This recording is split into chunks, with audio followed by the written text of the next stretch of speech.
How about now? Yeah. Okay, that's it. We are good to go. So let me start that again. Alhamdulillahi Rabbil Alameen wassalatu wassalamu ala ashrafil anbiya'i wal mursaleen nabiyyina Muhammadi wa ala alihi wa sahbihi ajma'een amma ba'du. Assalamu alaikum wa rahmatullahi wa barakatuh, and welcome to our fiqh hour. It has been a while since we did our fiqh hour. I think the last one was just before Eid. I think the last session was on the 29th of Ramadan, if memory serves me well. Since then, obviously, Shawwal started and got busy with a few of the things in Shawwal. I had a visit down to the London again after itikaf in order to, one was to, well, the key reason for my traveling down was to open a section of a Muslim cemetery, alhamdulillah, which follows the Sunnah in Sidcup, South London. So that's what I was invited to go down to. And but because it's quite a trek, South London, and I'm a car person, I don't really like traveling by train. It was about 4.5 hour, nearly 5 hour trek down. And so I was looked after, and I stayed over the night previously at the hotel. And you know what folk are like, mashallah, they like to take advantage of people who are in their neighborhood. So I had a scheduled lecture at the Croydon Masjid. And that was on the Saturday night, if I remember correctly. And then obviously Sunday was the program there. And then it was back up to sunny Bradford, alhamdulillah. A few of the things that I've been involved in, a few little projects that I'm moving along. One thing that I've been trying to give a little bit more focus to has been the payment processor. So I've put a link in the Facebook, which is rgfinance.co.uk. If you go to there, you'll find a payment processor. So whenever we have a website and whenever we're selling anything on the website online, then we have to have a method of taking online payments. So this was some work that I did a few years back now with developing this product in order that we could take and maximize some benefit from there, but at the same time to make sure that it was halal. So that was the work that was done, alhamdulillah. So I've been a little bit busy with that. And obviously I know there's been a number of people and there was a number of people who got in touch, and they said, getting messages coming in, they were saying that, you know, it would be useful if you carry that on the fiqh hour in some form, in some capacity. And I said, yeah, sure, inshallah, that's not a problem. We can do something like that. However, obviously my schedule is a little bit busier, and therefore, in order to fit with my schedule, but at the same time try to do some fiqh hour, hence the reason why we're going to start with a couple of days a week rather than the 7 days I think we were doing. So alhamdulillah, we've since December the 31st, 2023, up until end of Ramadan, bar the 1 or 2 days here and there due to illnesses or other work commitments. Alhamdulillah, we had a daily program for 3.5 months or something like that. So we've had a little break. Walaikum salam. I'm glad you do, Sajid Bhai. This time works well as well for me. It allows me to be able to do a few of the things as well. So barakallah feek. And obviously, like I was saying, Sajid, there's 2 days a week this time round. I will try to keep to my 2 days a week for as long as possible. If when things get a little bit more difficult, then I maybe have to reduce it to 1 day a week. But for now, it's 2 days a week.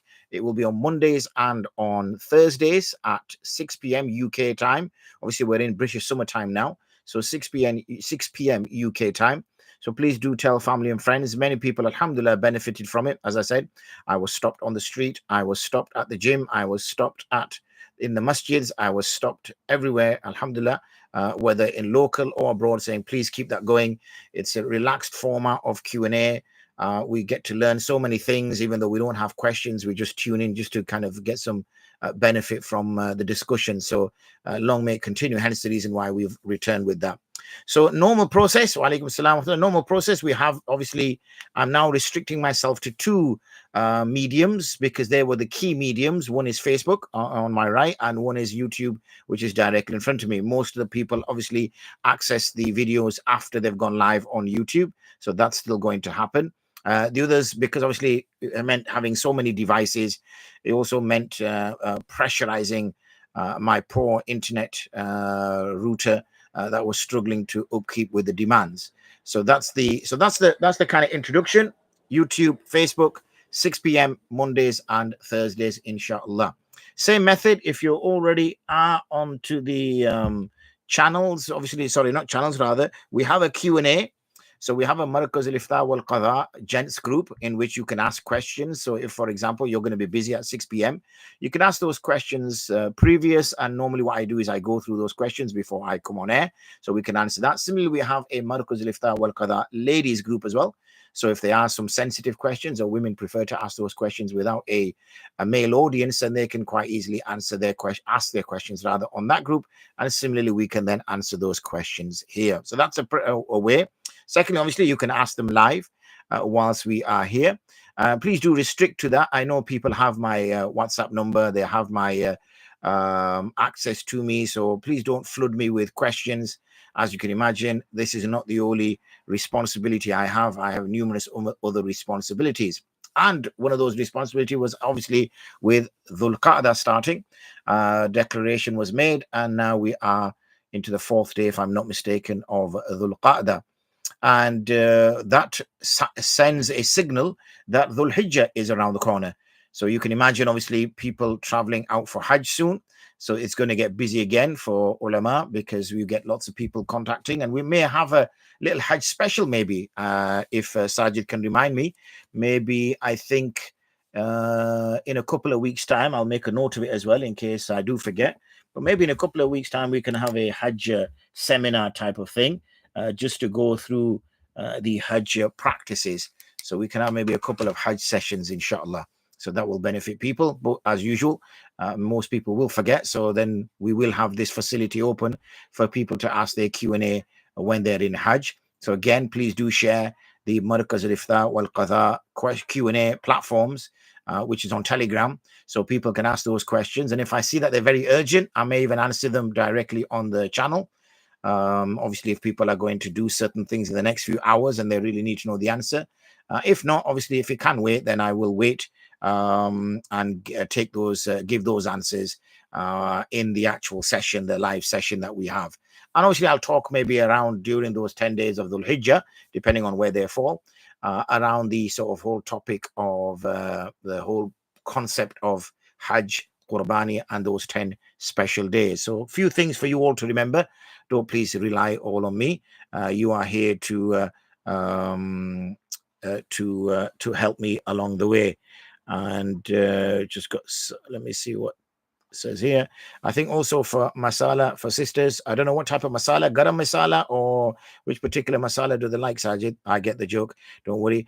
Masala for sisters, please, because on the Hajj there is not much for our sisters. Someone raised this with me when there were some Hajj programs for the males. Absolutely, that's the beauty of this, Sajid, is that anyone can come onto this platform.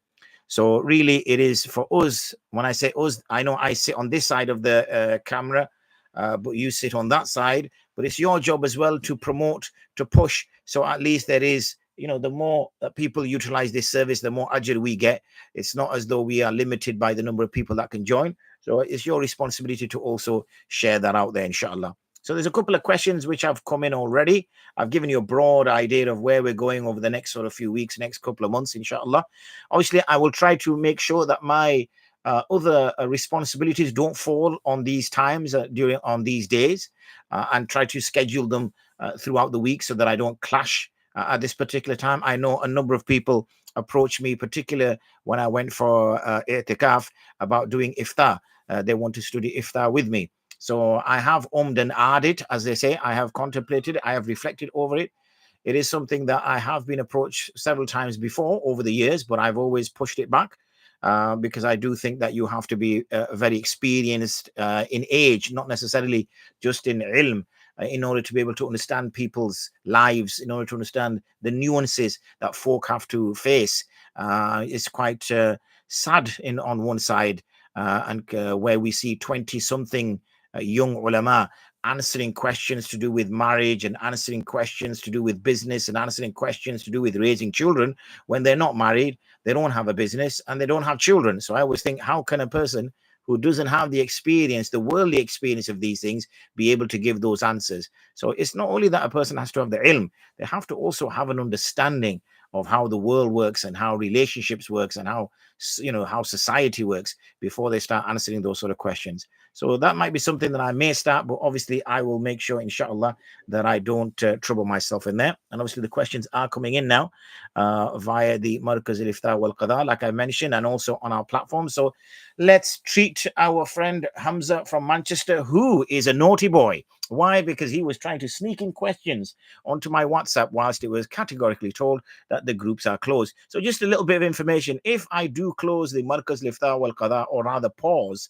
the Markaz al-Ifta wal Qāḍī groups, then there's obviously a reason for that. Okay, that doesn't mean we circumvent the system and find another way. It's like a water leak. If I turn a tap off somewhere, I don't want that water leak to go somewhere else, because obviously I have, as you know, I'm a pretty busy person, alhamdulillah, and I get involved in so many different things. So therefore I have to balance my time. I cannot just do. You can imagine I have 24 hours in a day. In those 24 hours in the day, I sleep some hours. Obviously, I try to do a little bit of worship in those hours. I have a family. I have elderly parents. I have relatives. I have, whatever responsibilities a chap has when he has a house and a car as well.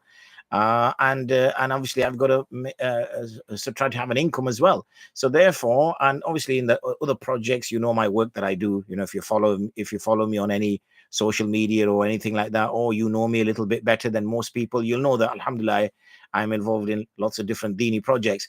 We have our charity, obviously, that's running. We were doing a lot of work over Ramadan. Alhamdulillah, we'll be doing a lot of work now over the next sort of few months as well. In fact, one of the things we will be doing is looking at providing some kind of a qurbani options for people in Pakistan, in particular in Peshawar, so that they can decide to do that. So I do get, so those 24 hours get used up really quickly, you can imagine.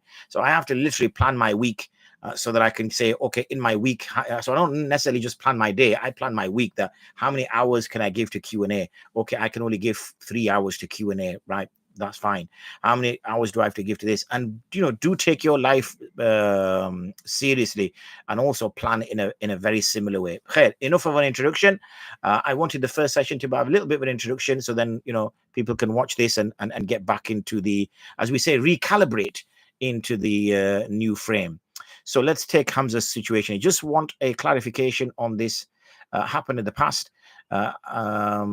They closed the main hall for something, and we prayed Zuhr in the Jama. The Imam was in a room on the ground floor, and we were praying upstairs, but we were in front of the Imam. Do we need to repeat?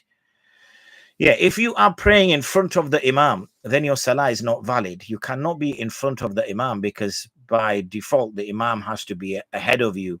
So yes, that's a big issue. If I know someone has done something which makes their salah invalid, for example, aura becoming uncovered for the duration of the scenario where we prayed in front of the Imam, do I tell them? It really depends, Hamza, on the state of the individual. Nowadays, unfortunately, very few people want to take advice. It turns into a fight. It turns into a situation. Many times when I'm praying with people, I see people doing strange things. So you got to view the person. If you think this person can take some advice, you'll give advice to the brother. He'll just give you a stare like, why are you telling me? So, it's, unfortunately, instead of people saying, alhamdulillah, may Allah bless you, jazakumullah khairan, for letting me know that I'm doing something wrong, instead, the reaction is slightly different. So you will judge the situation. You will judge it based upon what it is on the context and who the person is, and make a decision likewise. Okay, so whilst we wait for the rest of all the questions to come in, let's pick up some that, as I said, have already come in. So this one on the ladies group, and I think this is a topical question. The reason why this is a topical question is because we are now reaching the point of wedding season. If we're not already in wedding season, then we are in the full swing of things of wedding season. And wedding season brings a lot of challenges. Wedding season is supposed to be a period of happiness where families get together, and where families get together, where there's a time to eat, where there's a time to celebrate, where there's a time to connect. But unfortunately, it can become like a minefield for people who fear Allah, for people who prioritize their deen, for people who live their life according to their deen. So it's on that sort of train of thought that we have this question. Assalamu alaikum. I've been invited to a relative's walima ceremony. What is the fiqh ruling on attending Muslim weddings where there is a heavy cultural influence? I think that potentially there will be one big wedding hall where the men are seated on one side and the women on the other side without any partition or barrier in between. The bride and groom may be seated on the stage with close family members. There may be elements of free mixing, and not all the women observe strict hijab. Most likely there will be music playing at the venue. The wedding venue also has 2 licensed bars on site. These will obviously not be in use for a Muslim wedding. If I'm invited to a wedding without segregation and do not attend, then I get criticized and people take offense. I don't know how this gathering is going to be organized, but it is difficult to ask as people will take offense. Please, could you advise? Well, sister, the way sisters explain that situation is that that's how it's going to be. Okay. There's no 2 ways of looking at it. That is the way it's going to be. And therefore, when it's explained to you that this is how the wedding is going to be, that there's going to be I'm not going to repeat what the sister said, then you don't attend, then obviously they're going to take offense. I think that this is always about prioritizing, that who would you prefer to offend. It would have been nice if we lived in a world where the people and Allah's commandments were one. Because if the people and Allah's commandments were one, then you would be offending nobody. But unfortunately, the world we live in now, Allah's commandments is on one side and the people's views are on another side. So now we have to make a choice. And if we make a choice, we're going to offend, or in certain cases, bring the wrath or anger upon us. So it becomes very difficult, and you become very secluded. You're not going to relatives' weddings. You become a little bit isolated. People think you're a little bit strange.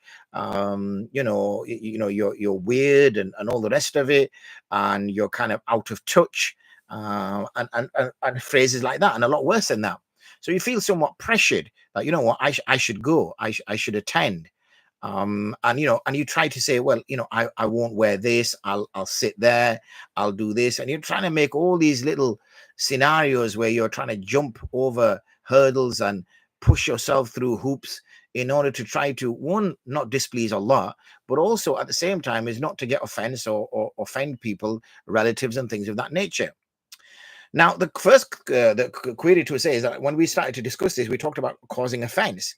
Now, the issue should come is the people who are holding these weddings in this way, they are causing offense to you. So let's not forget who is offending who at the beginning. And remember, you are the guest. So as a phrase, isn't it? The guest is the one who is being respected. The host is not necessarily the one that's being respected. The host is respected. The host makes sure that their guests feel comfortable. So whenever you go somewhere, like say somebody comes to your house and they come to your house and they sit down, your job is to make your guest feel comfortable. Okay, so you'll make sure that they're sat in a nice, comfortable place. You'll offer them drinks. You may even offer them food, depending on what time they've come in. And you'll offer them something sweet as a fruit, maybe whilst the dinner's being prepared. You'll get them the meal, you'll get them a dessert, you'll then follow up with coffees and teas. And your job is to try to make this person feel comfortable. At any slight issue where you think this person is going to be offended, you will apologize and you'll quickly eradicate that. Now, the people who are Muslims but choosing to have weddings that go contrary to Islam, they're the ones who've made that decision. You haven't. You are a Muslim. They are a Muslim. So they're changing what should have been a certain way into another way. It's not like you're doing something awkward here. It's not like you're doing something wrong here. The person who's doing wrong here is to now celebrate or conduct this wedding in a manner which is contrary to the deen.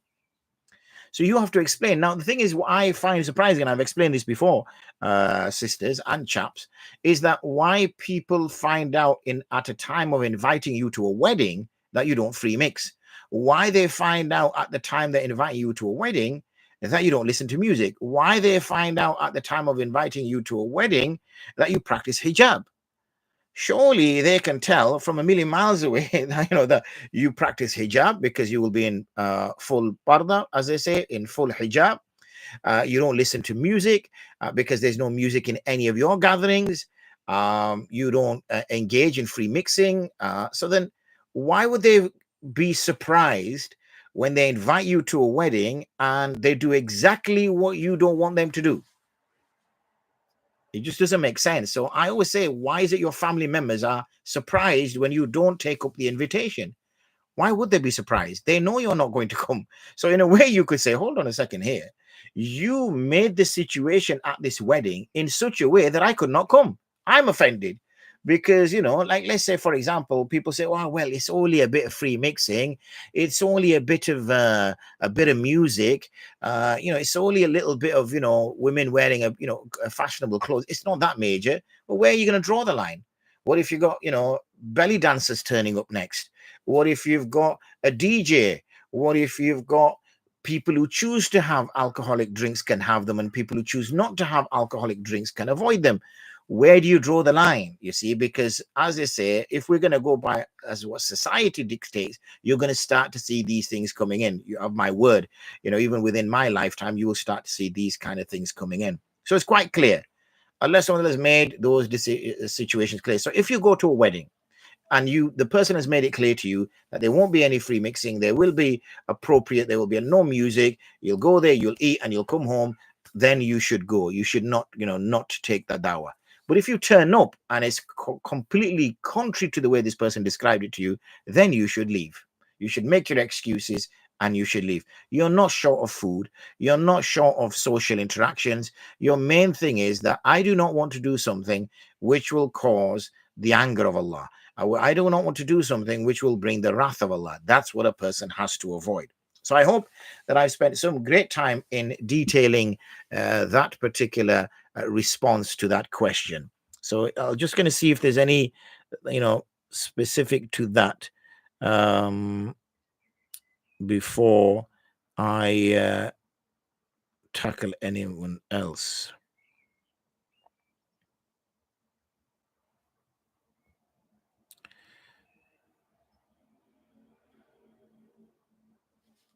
Okay, these are all to do with other matters, so I'll come back to them.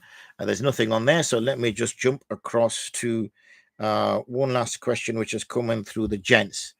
Assalamu alaikum, Mufti. Regarding rennet and whey, its byproduct, some have said that due to the modern manufacturing process where the entire cow stomach is first grinded, then the whey is extracted with some acid enzyme, animal rennet is haram. There is a definite ruling, is it not, as some have said, animal rennet is okay based on the old-fashioned method of dipping strips of cow stomach in a solution, not grinding it, then removing the strips after a while. Wa alaikum assalam wa rahmatullah. So I need to just go back into the process of animal rennet. But as you have described quite clearly here, there is this debate and conversation amongst the ulama that if something is taken from a living animal, then, you know, or something which is not living taken from a dead animal, then that is considered as halal. However, if, as you'll be describing it here, that now animal rennet is not just the scrapings from the inside of a stomach or the drippings of the stomach, but rather the whole stomach is now being used. So now you're actually consuming a flesh of the animal, and the flesh of the animal is impermissible if it's maita, then that would make it problematic. Absolutely, if it is as you've described it. So what I will do, Brother Abdullah, it says here, is I will make a note of that, and I will check the modern rennet making process. And inshallah, for Thursday session, modern rennet making process, for our Thursday session, I will go into that in a little bit more detail. Alhamdulillah, fortunately, I'm a trained chemist. I spent 13, 14 years in the world of chemistry. So it will reconnect me with some exciting formula, inshallah. So yes, based on how you've described it, you're absolutely spot on. However, allow me to go into it to make sure that you have garnered the facts correctly. Alhamdulillah. So that's that. Let's see. So that's the two questions which came up on the Markaz al-Ifta wal Qāḍī. Let me just see what's coming up on our chat on here, which is difficult to read. Mufti Sahib, a brother has asked me that now there is this ruling on Maghrib and Isha being combined together. Can Maghrib be delayed up until 1 hour after for the limit we set when Isha comes in, and it would or wouldn't be Qaza? Yeah, the work that I did on this topic matter, and I continue to do so, which I haven't done for a few years because unfortunately these things are cyclical, meaning everybody forgets about this for 6 months of the year. And then when it gets to May, I start getting requests from people about, the huge 60 odd page fatwa I wrote about 10 years or so ago. And I don't know how many people actually move their position. So is it just, something that we discuss? Sajid and I have communicated in the past. So I'll answer this question. When we do Jama Baina Salatain, okay, then there is a method, because first of all, we are borrowing the method of Jama Baina Salatain from the other madhahib, because we don't have Jama Baina Salatain. When I say we, I mean the Hanafi. We don't have that. Okay, we are pretty fixed in saying that each salah has its own time. The only Jama Baina Salatain that we do is what's referred to as al-Jama Suri, meaning it in the form it looks like we're doing Jama, but in reality we're not.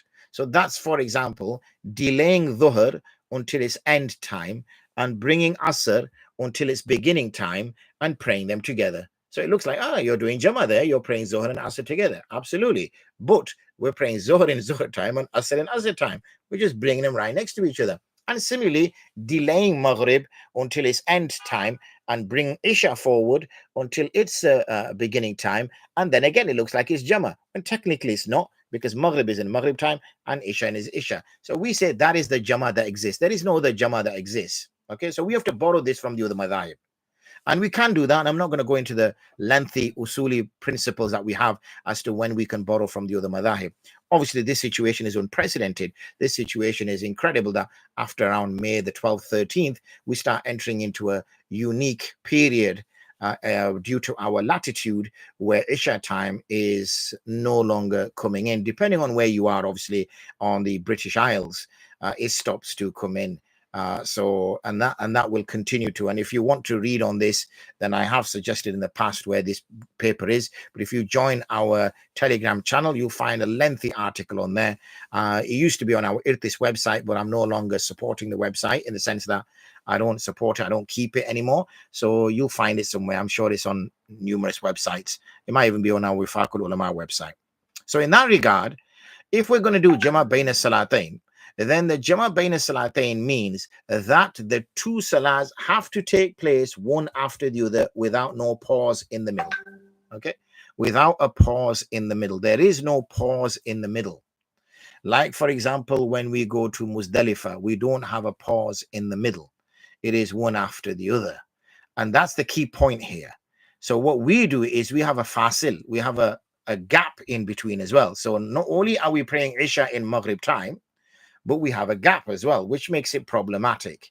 So we have like a half an hour or an hour gap or whatever. So this is, again, unique.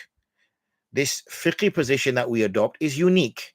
There is no record of it, historically speaking. And because it is an act of worship, then the halat, yani the context, doesn't really play a part on it. Okay, because we know that we have had answers previously about what did people do in these circumstances when they were in such a northern latitude. For example, a place called Bulgar, when they were in such in the Caucasus, kind of towards Russia, that when they were in such northern territories, how did they pray their salah in these particular months?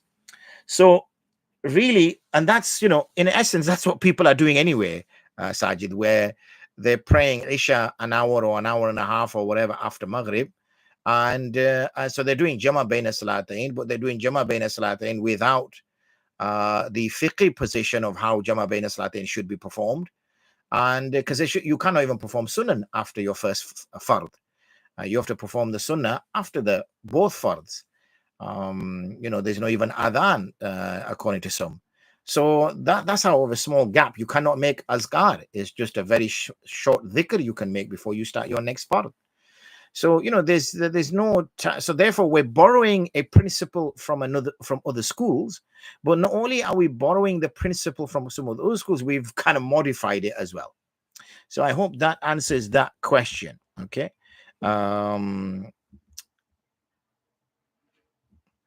Maghrib be delayed up until 1 hour after for the limit we set when Isha starts. Would it be would it be qaza? Now qaza can only be when you have stipulated a time, when according to you Isha time, Maghrib time has ended. If according to you, when I say you, I mean a scholar. I'm not saying general people here. I'm referring to the scholar's timetable that you are using.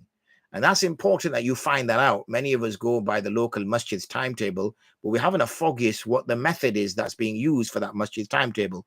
So you need to understand what is being used for that masjid timetable, how you're determining these times. But anyway, once you've decided that you're going to go with Mufti Fala because his timetable, he's a knowledgeable person, his expertise is good, you read what he's written, and you're comforted by what he's put out there, then obviously you will go by him. So according to him, if Maghrib time has finished, okay, then obviously it is now qada. But if according to him Maghrib time has not finished, then obviously it is not qada. Qada can only be when you're praying a salah after the end of its time. Okay, so I hope that answers that one. What is the ruling of not being able to give non-Muslims a copy of the Quran? A brother said literature is better to give and not the Quran Sharif, as the non-Muslim might disrespect the Quran Sharif. That was the original ruling of not to take mushafs into territories where, especially when there was a belligerent and aggressive and a non-Muslim community that had taken a combatant position against the Muslim community. That what they will do is they will defile it. And you see, unfortunately, don't you, now on social media in particular, where people are, like you saw in Sweden, I think it was, if I'm not mistaken, or the Netherlands, or some northern European country where they were burning the mushaf, or they were tearing the mushaf. And that's why the mushaf was prevented from taking into, if there was no mass printing, if there was no mass manufacture, none of the non-Muslims who take this kind of attitude towards Islam would be able to tear it, because they wouldn't have access to it. It would have to be handwritten, and when it would be handwritten, you would have to get it from somebody, and that person would only give it to a Muslim. So therefore, there would be no chance of all these things we see now, where we see people burning Quran, mushafs, where we see people defiling them, being disrespectful to them, pouring blood on them, whatever, whatever, whatever. But the cat's already out of the bag, so to speak. Now, due to mass printing, everybody can have access to the mushaf. So it makes no difference to say, oh, brother, don't give this copy, because it depends who you're giving it to. If you're giving it to the non-Muslim for dawah purposes, then there's some element of fair enough to do that, especially if you teach them, a non-Muslim, how he should respect that book and that he should clean himself and things of that nature. However, I find that the mushaf is not usually the go-to book initially when you're trying to explain something, because remember, the Quran was revealed over 22 years and 10 months. Also, it was revealed in a different chronological order than what you find in what is in the mushaf now. So therefore, it won't necessarily follow the person's train of thought. So there is a video on our YouTube channel, which is how to give dawah or something like that. Please watch that and you'll see how I suggest that dawah should be made. Mufti, rather than plentiful masjids, is there an investment piece being written of how Muslims should utilize their wealth for education, welfare, and having an investment in different areas other than the masjid? As for many masjids, it's become the people's bank where lots of money is just being stored away. Absolutely, I 100% agree with that. If let's use some financial jargon and financial vernacular. If we can diversify our portfolio, for want of a better phrase, meaning our portfolio of the akhirah, if we can diversify that, and instead of investing in masajids, don't get me wrong, masajids are important, but instead of investing in masajid, there are so many other social infrastructure that we need, whether it's supporting single mothers, whether it's supporting children with absent fathers, whether it's supporting fathers who can't get access to children, their children, whether it's supporting young teenagers, whether it's male or female young teenagers, when they're going through those challenging years, whether it's supporting somebody who feels that they've got sort of a sexual attraction towards the same gender, or whether it's supporting people who are sort of confused what their orientation is or how they should sort of perceive themselves. There's a whole world out there. And we should, whether it's supporting this new phrase of sort of mental health, where people are now, unfortunately, because of our dissociation from the deen, we're kind of struggling to come to terms with things, whether it's supporting, rehabilitating people coming out of prisons and trying to get them. There's so much work. Where do you stop? There's so much work. So why are we restricting ourselves to masjids? We shouldn't be. Masjid was really the primary focus of our forefathers when they first landed on these lands, in order to say, oh, we need a masjid, we need somewhere to pray. But remember, these were immigrants. We're now born and raised here, and we're seeing the social needs of our community, especially those social needs which are particular to our community, because at the end of the day, the NHS and other public bodies, they're not going to always take into consideration the religious needs of those people. They may give solutions which are either irreligious or, unfortunately, worse still, anti-Islamic without even realizing it, not intentionally trying to cause offense, but there might be certain phraseology and certain practices which are problematic. So, of course, yes, we should be diversifying our akhirat portfolio without any doubt whatsoever. Has anyone on the Ulama Kiram platform discussed the distribution of wealth of zakat for politics, as there are many challenges against Muslims? And whilst we do have the bigger elections coming, can we not use the wealth to facilitate the campaigns for these candidates, especially whilst the Ghadha issue, Islamophobia, LGBT, a lot of things are against the Muslims? How can we now raise the platform for a petition of the zakat should be invested in this? Zakat is something which has been pretty much clearly, specifically mentioned on where it can be spent.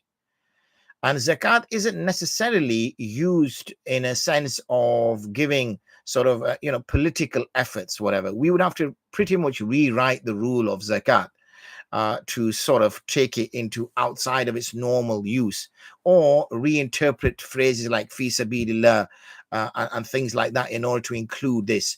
It's not there, and I don't think we should try to do that either.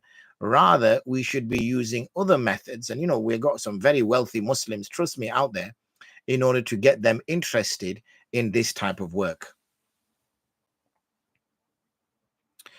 Musab, if you prayed Maghrib 1 hour or say 2 hours later, will that be qaza or not? I think you typed this before I explained that to you, so I hope you understand now the answer I gave. If not, please do type it again. Musab, on the back of the Maghrib question, this ruling is coming from two muftis of the same school of thought for Maghrib and Isha in terms of timetable. I think it confuses things a lot more with allowing people to pray Isha with Maghrib. That's the argument that's made, that people will become confused, okay? That people will think, oh, hold on a second here. Oh, we never pray Maghrib with Isha. Why are we praying Maghrib with Isha between, middle of May and, August? Why are we doing that? I think this view of Muslims being that stupid is wrong. Okay, now that might be the case when people were in villages. Okay, it's not the case here in the UK. Trust me. You got some intelligent people, alhamdulillah, here. The educated people. They're going to understand that. You're praying Salah at this time because there's no Isha time. Oh, I see. I get that. That's it. It's not too difficult to understand.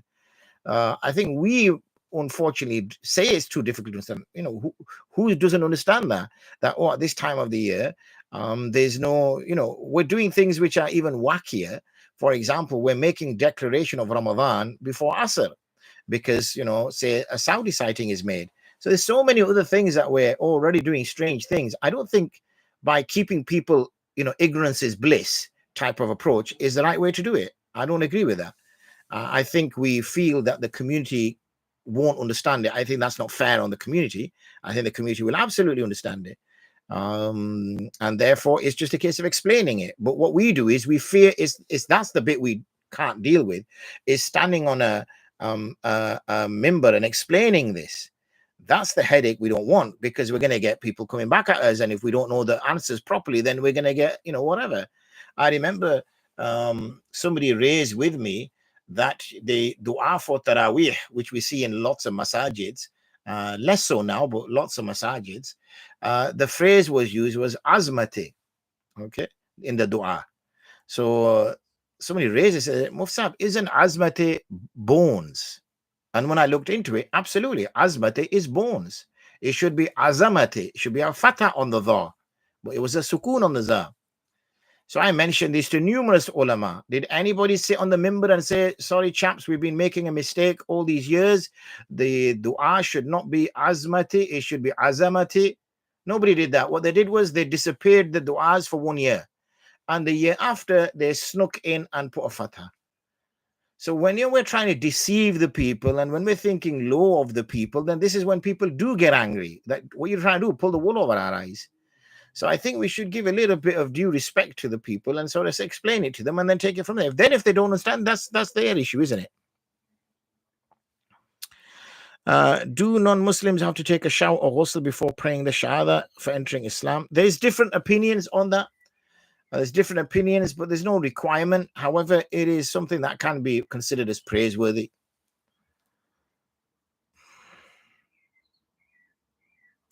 We're opening too many masjids on the doorstep, going to just turn into churches if we don't spend the money properly. And I hope from the ulama kiram can guide the ummah honestly.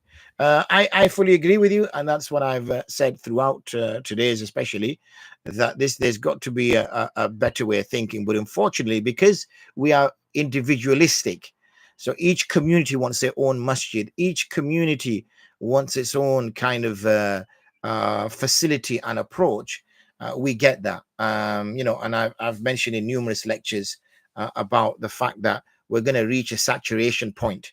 And when we reach a saturation point, then the generations which come after, I believe, unfortunately, they're not going to have the same kind of religiousness in them, especially when it comes to frequenting the masjid, and you're going to see that similar situation arise. Bear in mind, we are 600 years behind Christians. So whereas we're seeing the churches empty now, and probably in the last sort of 50 to 60 years, you're going to see the masjids emptying a lot earlier. Okay, let's jump back onto here. If I know someone has done, we've done that, sir. Does RG Advisory or any other of your businesses give advice about investing, pensions, and has ETFs and so on? Yes, we don't deal with them directly, but we are working with Wahid.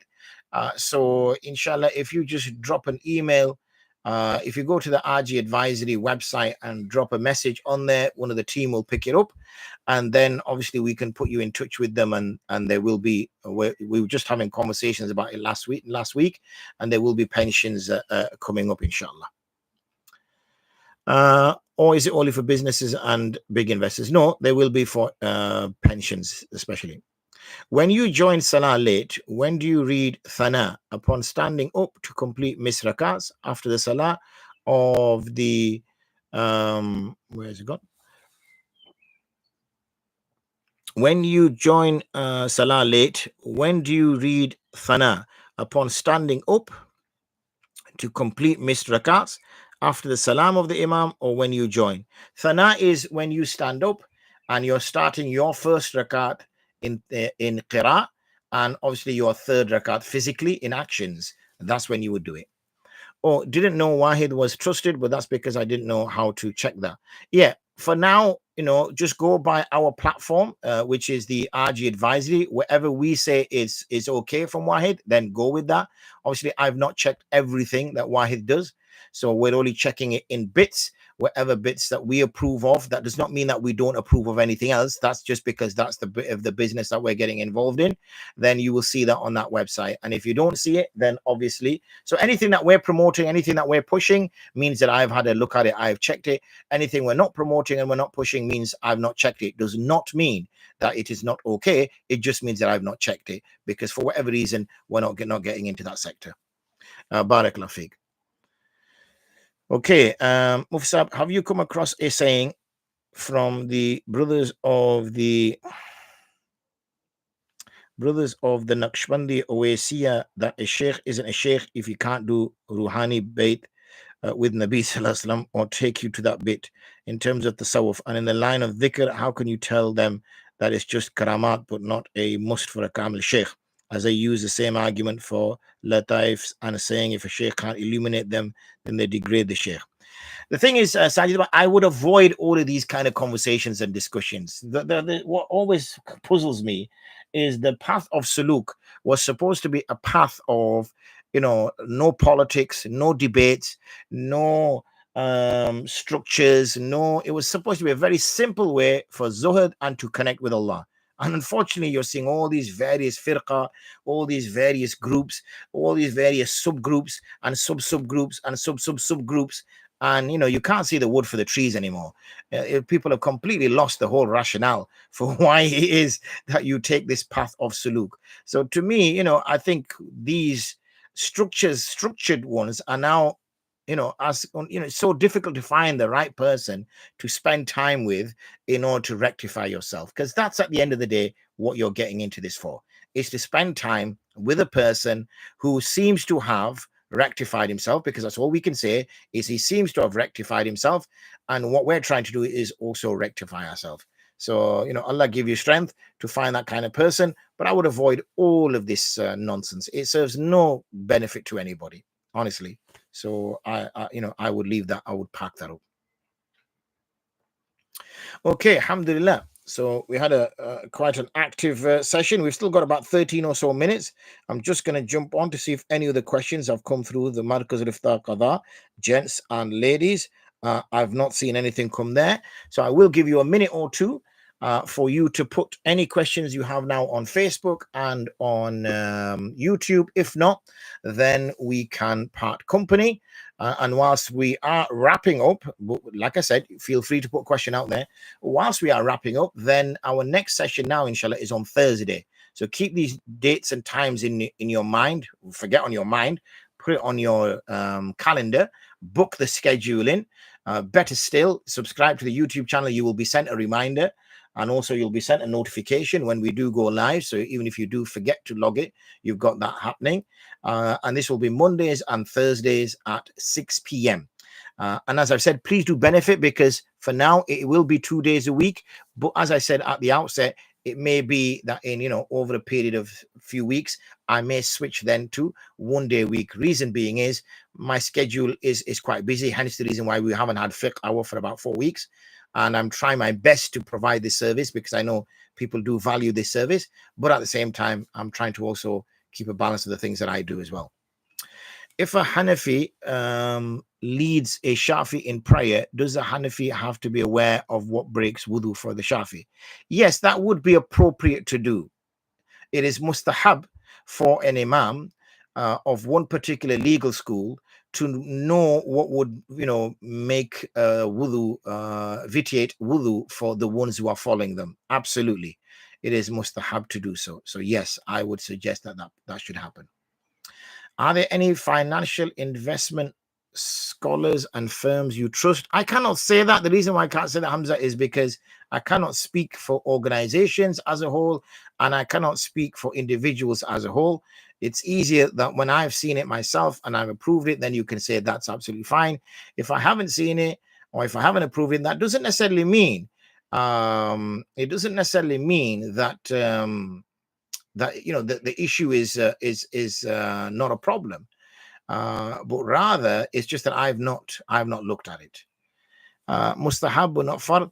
No, I wouldn't say it reaches the state of fard, because that's for the but what I would do, as I said, if regularly people, because most of the time when I pray, when I lead prayer, okay, when I lead prayer, I don't necessarily ask the Jamaat behind me. So, sometimes I'll go to a masjid and the Imam might say, Mufsab, can you lead? And I will lead. I don't then ask around, do I have Shafis behind me? Do I have Hanafis, Hanbalis, Malikis? I will just pray. Okay. So that is for the person who is, following this Imam to kind of, be sure about where they stand with it. However, as I said, if regularly that you've got Shafis behind you because you're in a particular area, then of course, it just makes sense that you're not doing something which, according to them, your wudu is not valid. Because if according to them your wudu is not valid, their salah is problematic. So therefore, one should push themselves to it. The reason why, we can't say fard is because this concept never arose in the time of the Prophet ﷺ. Why? Because whatever was considered as something which breaks wudu for the Imam, i.e. the Prophet ﷺ, would also break wudu for the muqtadi. And whoever would break wudu for the muqtadi would also be, because they had the same madhab, if I can use that word. It's only when we've had this madhab development later, and remember, there was a little bit of antagonistic approach between the madhahib, especially the Shawafi and the Ahnaf, where they didn't necessarily see eye to eye, where they wouldn't necessarily pray behind each other. In fact, it is reported that there used to be 4 imams in the haram, al-Masjid al-Haram, and your Hanafi went behind the Hanafi imam, the Malikis went behind the Maliki imam, the Shafis went behind the Shafi's imam, and the Hanbalis went behind. They didn't pray behind each other. Okay, that's not because they thought they were kafir or something. That's because they wanted to make sure their salah was valid according to their madhab. That's why. But now, those boundaries have gone a little bit. Now, especially in London, I find that, not so much up north, but in London in particular, where you find these mixed communities, this issue comes up. So therefore, to say it's fard, okay, that's, that would have to be a hukm, an ayat of the Quran, a mutawatir hadith to say that. And therefore, as I said, this situation never arose. So what I would say is that if you know that there's Shafis behind you, then don't put yourself in a situation that, according to them, your wudu is broken. It would not make sense to me. Okay. Scottish Widows Sharia investment portfolio, has this been endorsed? No, it hasn't. I've not looked into that at all. Okay, alhamdulillah. We still got the odd few minutes left. So if you do want to push another question in, a last question, then please do so. If not, we'll look to start wrapping up.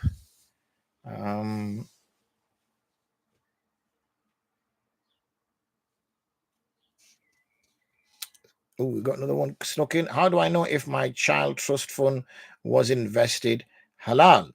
How do I know? Well, I don't know if you know. You have to just see what it's been invested in. That's how you're going to find out. And it says Islamic fund.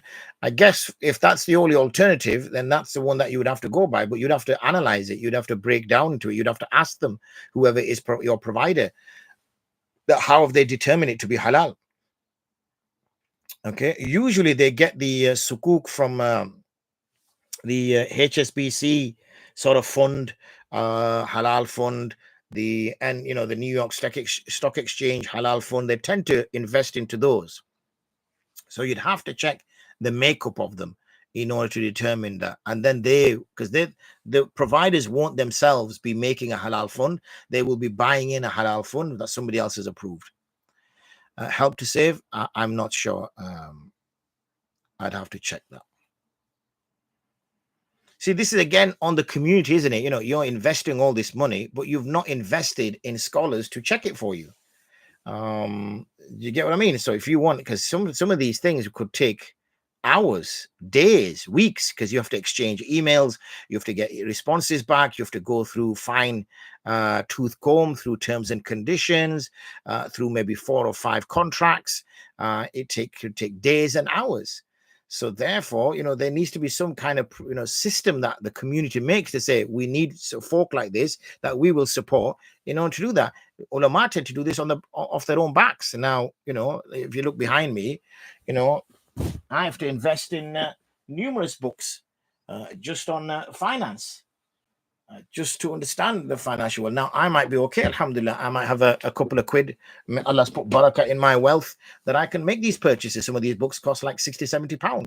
But that's not the case for everybody, is it? Mufti, huge people eating farm food, halal range, and the lamb shank.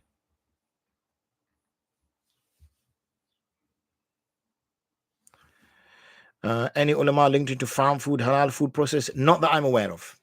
Assalamu alaikum, Sheikh. My name is Salim. How are you? Hope you're doing well. Salam from Holland. Thanks for your answers. We prayed Jummah prayer in the hospital. Barakallahu feek. Wa alaikum salam wa rahmatullah. Nice to hear from you. Remember us in your du'as whenever you make your prayers in Holland. Alhamdulillah. Okay, last couple of minutes. Again, if you do have a burning question, fire away. If you don't have a burning question, then we will wrap up today's session. A reminder that we have the next session on Thursday, not daily anymore, on Thursday at 6 p.m. British Summer Time. We are now approaching 7 p.m. British Summer Time. It's now 6:56. in England, here in the UK. This is what we call British summertime, 6:56.